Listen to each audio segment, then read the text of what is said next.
태조 13일부터 1598년 11월 19일까지 7년여간 이어진 임진왜란은 1392년 태조 이성계가 조선을 건국하고 200년이 지나 최초로 겪게 된 전란이었습니다. 태종과 세종, 성종을 거치면서 부흥의 시대를 맞이했던 조선은 연산군의 시대를 거치면서 허리가 꺾이게 되었는데요.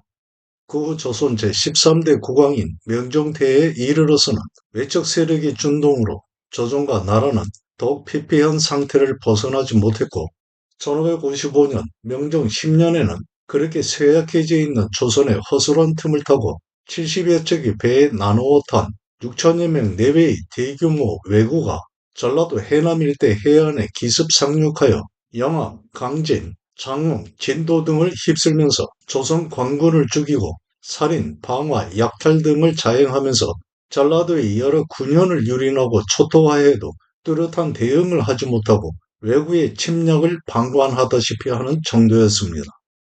이 을매외변은 37년 후에 발생한 임진왜란의 전초전이기도 했는데요.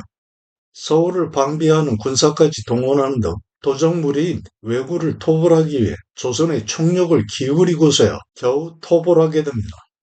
먹고 살 길을 찾지 못하는 백성들은 탐관오리의 혹독한 착취를 피해 깊은 산속으로 들어가 도적이 되어 삶을 도모할 수밖에는 없는 지경이 되었는데요. 을매외변 4년여 후에 발생한 임꺽정의 난은 당시 조선의 나라 상황을 극명하게 보여주는 일이었고 이후 3년여간에 걸쳐 경기도, 황해도, 강원도 일대를 종횡무진하면서 관할을 습격하고 관리를 살해하는 등의 거침없는 활동을 이어갔음에도 어찌하지 못할 정도로 나라의 체계는 형편없는 상태에 이르러 있었습니다. 명종이 후사 없이 33세의 나이로 승하하면서 태조 이성계를 잇는 적통울의 왕위 계승은 단절되었고 조선 제11대 국왕인 중종의 후궁 창빈 안씨의 소생인 덕흥대원군의 셋째 아들 선조가 조선 제14대 임금의 자리에 오르니 선조는 반개 혈통으로 국왕이 된 첫 번째 경우였습니다. 연산군의 폭정으로 인한 중종 반정으로 신하들에 의해 임금의 자리가 바뀌게 되었고 반개 혈통인 선조가 즉위함으로써 적동성마저 상실되어 왕실의 권위는 악화할 수밖에 없었는데 그의 당정이 격화하여 국론은 더욱 분열되었고 조선은 쇠락의 길을 걸어가게 됩니다. 그러는 가운데서도 오랜 세월 동안 전란을 겪지 않아 국방에 대한 의식이 희미해진 사이에 선조와 조정 신하들의 안일한 판단으로 아무런 대비도 없이 결국 1592년 4월 13일에 일본의 대규모 병력이 부산 방면으로 들이닥치면서 7년여간에 걸친 임진왜란은 시작됩니다. 충무공 이순신은 자아에 대한 통제력이 매우 강한 사람이었는데요.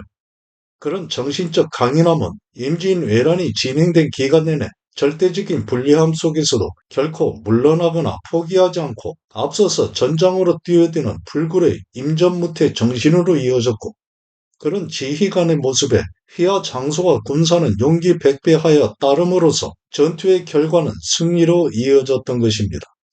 충무공 이순신이 삼도수군 통제사 지위를 박탈당하고 옥에 갇혀 고문당하고 겨우 죽음의 문턱을 벗어났을 때 조선의 수군에는 오직 13척이 전선반 남아있게 되는데요.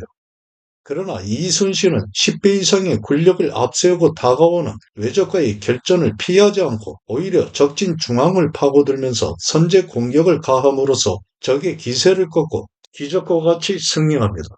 충무공 이순신은 이 명량해전의 승리를 하늘이 도왔다고 말하기도 했는데 이 명량해전에서의 승리로 다 꺼져가던 조선의 수음은 다시 살아나기 시작합니다. 이런 정신적 강인함과는 달리 이순신의 마음은 여리고 약하기도 했는데요. 셋째 아들 이면이 전사하였다는 소식을 듣고는 하늘을 향해 통곡했고 구순을 바라보는 노구를 이끌고 옥에서 풀려나와 돌아오는 아들을 한시라도 빨리 마주하기 위해 오시던 어머니의 갑작스런 죽음에는 땅을 치며 울부짖기도 했습니다. 성공 이순신은 어머니를 하늘로 생각하며 전장에 있는 나날마다 언제나 안부를 살피면서 노심초사했는데 칼을 잡은 무장어릇의 강인함과 더불어 아부하지 않는 성품으로 인한 갈등, 그리고 말할 수 없는 마음의 슬픔은 때때로 이순신에게 참아내기 힘든 고통을 가져다 주기도 했습니다. 정신적인 갈등 상황을 겪게 되면 이순신은 몸앓이, 마음 앓이를 하면서 식은땀을 흘리며 자리에서 일어나지 못하는 날을 이어가기도 했는데요.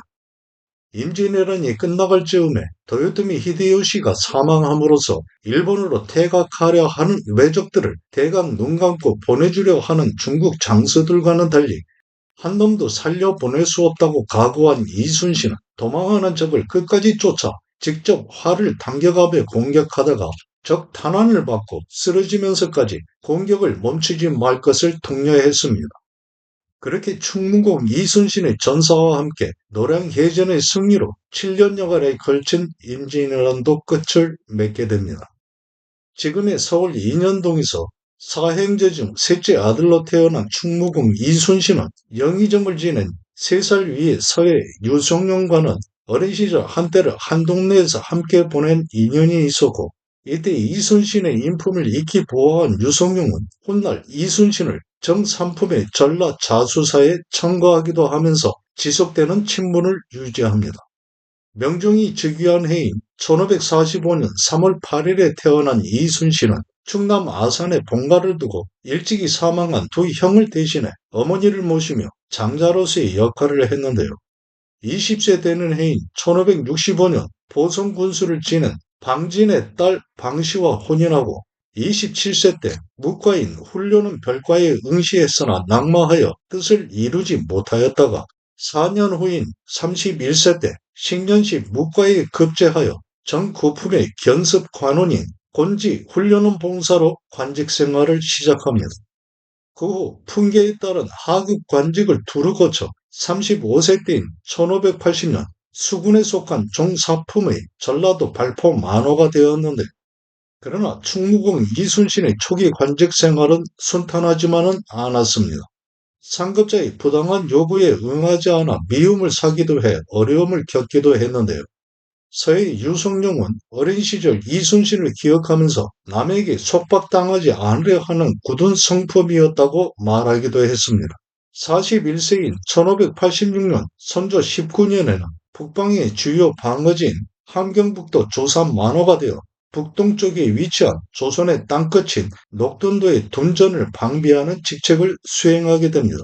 둔전은 군인이 직접 경작하거나 농민이 대신 경작하고 수확량의 일부를 바치기도 한 변방이나 군사 요충지에 주둔해 있는 군대의 식량을 공급하기 위한 토지입니다. 임진왜란이 발발하기 5년 전이 이듬해 1587년 선조 20년 국병사 이일이 서신으로 보고합니다. 오랑캐가 녹둔도의 목책을 포위했을 때 경흥부사 이경록과 조산만호 이순신이 대처를 잘못해 군사 10여 명이 피살되고 106명과 말 15필이 끌려갔습니다. 나라에 누를 끼쳤기에 이경록과 이순신을 옥에 가두었습니다. 병마절도사는 각 지방의 군사를 지휘하는 종이품의 무관별설인데, 당시에는 외적의 침입이 예상되는 일선 여충지에 전담 무장이 별도로 파견되었는데, 그 직책명을 종사품의 무관별설인 만호라 하였고, 조산 만호는 세종 때 육진 개척 후 설치된 함경북도 최동단에 위치한 경흥부에서 얼마 떨어지지 않은 조산부의 수비를 전담하던 직함입니다. 조산부에는 병선이 머무르면서 조산 만호가 거느리던 수군이 방위하였는데, 이곳 조산부의 농민들은 봄에 두만강 하류에 위치한 녹둔도에 들어가 둔전을 일궈 농사짓다가 수확 후 다시 조산부로 돌아왔고, 그 기간 동안 조산 만호는 농민과 같이 이동하여 녹둔도에 주둔하면서 그곳을 지키는 임무를 수행했습니다. 녹둔도는 두만강이 바다로 흘러드는 동쪽 최하류에 위치한 자그마한 섬으로 현재는 러시아의 수중에 들어가 있지만 우리의 영토인데요. 대병력이 주둔하는 것이 아니라 일종의 전초의 성격을 띈 곳으로 적이 공격이 있을 때 즉시 지원군이 투입되지 않으면 희생을 무릅써야만 했고, 녹둔도는 지리적 위치상 방어하기가 매우 불리한 지역이었습니다. 녹둔도는 그렇게 국경 최전방에 위치해 있는 최악의 방어 상태에 놓여 있던 곳이었는데요. 이순신은 그런 위태한 상황을 보완하기 위해 일찍이 북병사 이일에게 군사를 충원해 줄 것을 요청하기도 했지만 북병사 이일은 그 요청을 묵살하고 있었습니다. 마침 그 해에는 풍년이 들어 이순신이 부사 이경록과 함께 수학을 감독해오고 있던 터에 오랑캐 추장 만이응계가 매복하고 기회를 엿보다가 농민과 군사들 대부분이 들에 나가고 요새안이 비어있는 틈을 타 침입해 들어와 분탕질하여 군사 11인을 살해하고 사람 160인과 말 15피를 사로잡아 갑니다. 오랑캐 추장 만이응계는 진입하던 중 사살되었고 이순신과 이경록이 뒤이어 군사들과 함께 도망하는 오랑캐를 추격하여 3인을 베고 포로되었던 조선인 50여인을 생환해 오게 되는데요. 처음에 북병사 이일은 병력을 충원해 주지 않은 자신 잘못은 뒤로 하고 오직 결과에 대한 책임만을 물어 형틀을 설치하고 부사 이경록과 만호 이순신을 배려했습니다. 그의 이순신이 강하게 항변하기를 이미 군사가 부족함을 보고하면서 충원해 줄 것을 요청했지만 북병사가 그것을 무시했으니 그것을 기록한 공문이 아직 남아있다 하였고 그 말에 북병사 이일은 차마 베지 못하고 두 사람을 옥에 가둔 후 조정에 보고하였던 것입니다. 이일의 보고를 접한 비변사에서 이경록과 이순신 등을 잡아들일 것을 청하자 선조가 명합니다.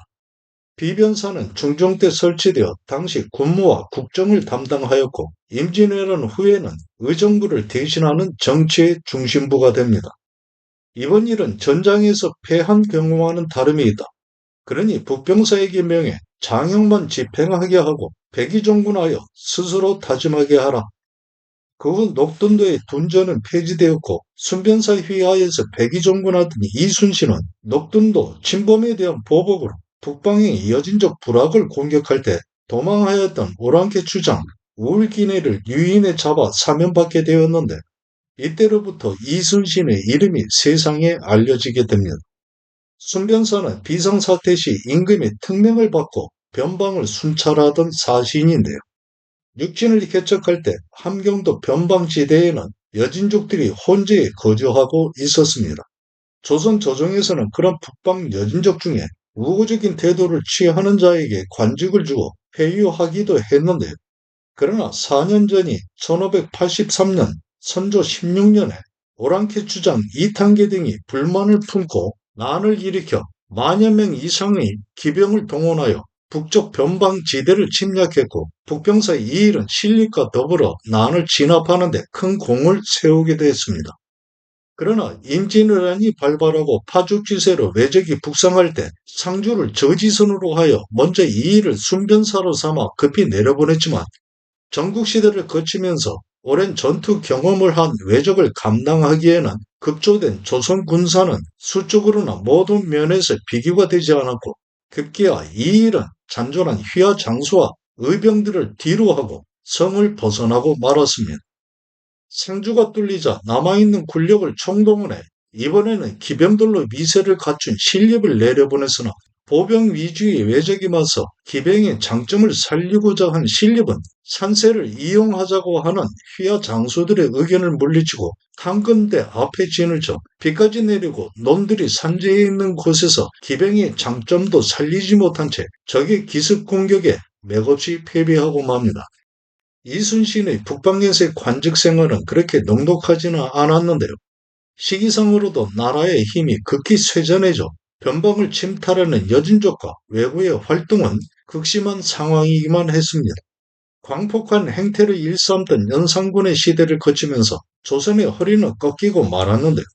신하들에 의해 왕자의 주인이 바뀐 중종 이후 인종과 명종 때를 거치면서 사화의 발생 그리고 유님과 윤원흥 등 외척 세력의 준동은 주인 없는 나라의 형편을 더욱 어지럽게 해 관리의 수탈과 배고픔을 견디지 못한 백성은 도적이 될 수밖에 없어 명종 때의 임꺽정의 난이 발생하기도 했습니다. 백성들이 살 길을 찾아 모여든 도적이 무리고 황해도를 중심으로 거칠 것 없이 관할을 습격하기도 했지만 이주차 감당하지 못해 2년여의 세월을 질질 끌려다닐 정도로 나라의 군사적 역량 역시 보잘것없는 상태가 되어갔는데요. 조선 제13대 임금인 명종이 후사를 남기지 못하고 33세의 나이로 일찍 세상을 마감하자 중종의 아들로 후궁태생이면서 명종이 이북 형제인 덕흥대원군의 셋째 아들 하성군으로 뒤를 잇게 했으니 그가 곧 조선 14대 임금인 선조입니다. 비록 선조가 중종의 손자이기는 하지만 조선왕조 최초로 직계가 아닌 반계 혈족이 왕위를 이은 첫 번째 경우가 되는데요. 연산군 이후 왕권의 악화와 선조에 이르러 정통성마저 기울게 되자 그 빈틈을 훈구 세력, 사림 세력 간의 붕당이 파고들면서 당쟁은 더욱 격화되어 결국엔 아무런 대책도 세우지 못한 채 임진왜란을 겪어가게 됩니다.